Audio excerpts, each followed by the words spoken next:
Nah, nah, nah, nah, nah, nah, nah, nah, nah. Hey, we back once again. It's the show. It's your boy KD DA-WiZ, and I'm with my co-host WavY. WavY, what's good with y'all? What's happening? Y'all ready for this finals, man? What's happening? Man, what's good? What's good, family? It's good to see you again. You too, brother. Let's get it. Hey, man, but let's start off talking about this OKC and Pacers finals. We've been kind of predicting it a little bit, but we got a 1-4 seed, man. And the last time we seen this is 2010, and that was versus the Lakers versus the Boston Celtics. Okay. And mine, OKC is the second time this has been happening in the last 50 years. We haven't seen this with a young team like this again. Since 50 years. 1977, Portland Trail Blazers. The average age on that team, bro, was like 24, 23. The average age on the OKC team is 25. Yeah, super young. It's crazy to see that. Yeah, man. So this these playoffs is gonna be really good. I think people are sleeping on how well these games are actually gonna be. They keep talking about the small markets and all that. I ain't trying to hear that. I'm trying to see good hoops, and this is where we're gonna see it. If you like basketball, this is the finals to watch. Man, it's gonna be interesting. It's gonna be really good. It's gonna be fast paced. It's gonna be well coached, and it's gonna come down to execution and plays. I guarantee it. I already know what it is. But man, since 2000, did you know the number one seed is only 8-15 in the playoffs? That's including like up to now. Shout out to OKC.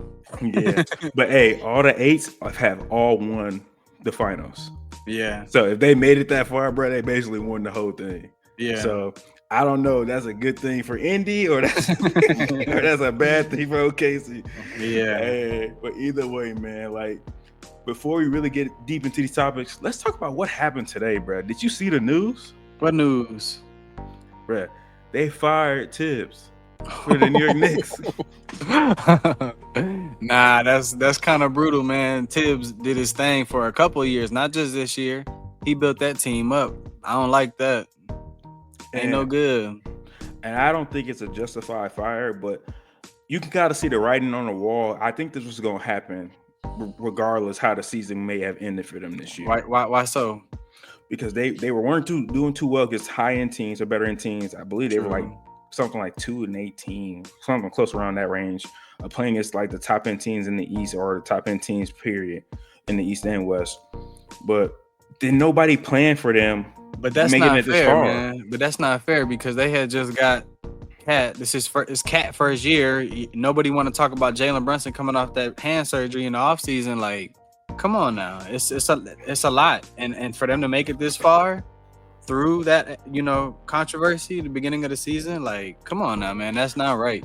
I'm with you on that. I believe that for them to make it as far as they did and play as well as they did and beat Boston how they did it, kudos, hats off to y'all. Yeah. Did I think that was going to save his job completely? I don't know for sure. But I just think that's it's very poor timing, I would say. I think if they would have lost to Boston in the second round and they fired him, nobody would have batted an eye. Correct. Nobody would have batted an eye about it. But the fact that they made it to the Eastern Conference Finals and they lost, what was it, 4 and 5 games? No, six games. So they lost 4-2. It wasn't like it was a gentleman's sweep, but it was rumblings that people were unhappy with how Cat was playing defense. In mine, that rotation is very small. So yeah, and like you got to give Tibbs a little bit of credit because as the series went on, he went a little bit deeper in his bench and got production out of some guys. Yeah, but it still wasn't enough. But like, hey, Tibbs did what he could do. He can't go out there and play for the guys. I don't think Tibbs is a bad coach. I don't know if he was the right fit for them. Yeah, because their playing styles, it doesn't match. He's a defensive coach, and you got two liabilities on the floor. Cat's not a defensive threat, at all. Jalen Brunson is becoming a more defensive liability as time is being progressed on into the league, and the more he's come dominant as an offensive player, we're seeing a regression on the defensive side of things. Yeah, and that's why they got Mikal Bridges and OG and Mitchell Robinson and all them. Because they need those, and Josh Hart, they need those guys. Those are good good key guys they need. But I don't know if Tibbs was the right coach to fit into them because they need an offensive guru, to be honest. But the problem is are they going to be able to keep producing with Jalen Brunson like they normally do if they get a different style coach in there? But if they go in the offensive direction, like that's gonna be, Josh Hart isn't a big producer. I mean, I don't know, man. I don't really like it. I'm gonna be honest. If they break apart that team, that might be the stupidest thing they do. Yeah, and I don't know, man. I just haven't been in a situation. It's a little disheartening when I'm sure they all love Tibbs as a coach. And unless they bring in somebody, like, I don't know who they could even bring in as a coach, but man, earlier in the year, Mikal Bridges made that statement about how he wanted some time off, like from playing so many games. But as a hooper, or as a I don't play at the highest level, but as a hooper, you would think, bro, you would want to be on the floor at all times, no matter what. But they playing 82 games, a grueling season. I can see why he says that. Maybe that's why. Maybe that played a big factor in it because he played them starting five so much, and that's how they won games. Yeah, no excuses. But I don't know. For them, there was a lot of noise in New York this year with a lot of different stuff, I guess. Yeah, for them to be winning games like that and to be still a true threat in the East, somewhat. Because Indy already did have the hard part for you. They knocked off the number one team on that side. And then you went to Boston and won twice in Boston in your series.